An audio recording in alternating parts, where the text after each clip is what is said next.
Hello dear aspirants, ISRO ಮತ್ತೊಮ್ಮೆ ಸುದ್ದಿಯಲ್ಲಿದೆ. Indian space research organisation ಪ್ರೋಬಾ3 ಅನ್ನುವಂತಹ ಒಂದು ಸ್ಯಾಟಲೈಟ್ ಅನ್ನ PSLV ರಾಕೆಟ್ ಮುಖಾಂತರ ಲಾಂಚ್ ಮಾಡ್ತಾ ಇದೆ. ಹೌದು, ಈ ಪ್ರೋಬಾ3 ಅನ್ನುವಂತಹ ಸ್ಯಾಟಲೈಟ್ ಅನ್ನ ಯುರೋಪಿಯನ್ ಸ್ಪೇಸ್ ಏಜೆನ್ಸಿ ತಯಾರಿಸಿದ್ದು, ಇಲ್ಲಿ ಯುರೋಪಿಯನ್ ಸ್ಪೇಸ್ ಏಜೆನ್ಸಿ ಮತ್ತು ಇಸ್ರೋ ಸಂಯುಕ್ತವಾಗಿ ಈ ಒಂದು ಕಾರ್ಯಾಚರಣೆನ ಕೈಗೊಳ್ಳಲಿದೆ.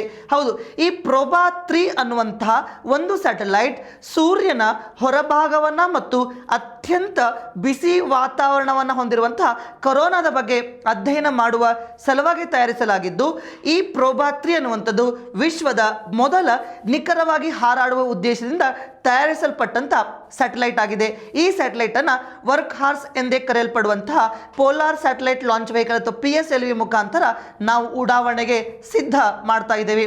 ಇಸ್ರೋ 1969 ಆಗಸ್ಟ್ 15ರಂದು ಸ್ಥಾಪನೆಯಾಗಿದ್ದು, ಇದರ ಕೇಂದ್ರ ಕಚೇರಿ ಬೆಂಗಳೂರಿನಲ್ಲಿದೆ ಮತ್ತು ಇದರ ಪ್ರಸ್ತುತ ಅಧ್ಯಕ್ಷರಾಗಿ ಎಸ್ ಸೋಮನಾಥ್ ಅವರು ಕಾರ್ಯನಿರ್ವಹಣೆ ಮಾಡ್ತಿದ್ದಾರೆ. ಇಂತಹ ಹೆಚ್ಚಿನ ಮಾಹಿತಿಗೆ ನಮ್ಮ ಪೇಜನ್ನು ಫಾಲೋ ಮಾಡಿ. Thank you.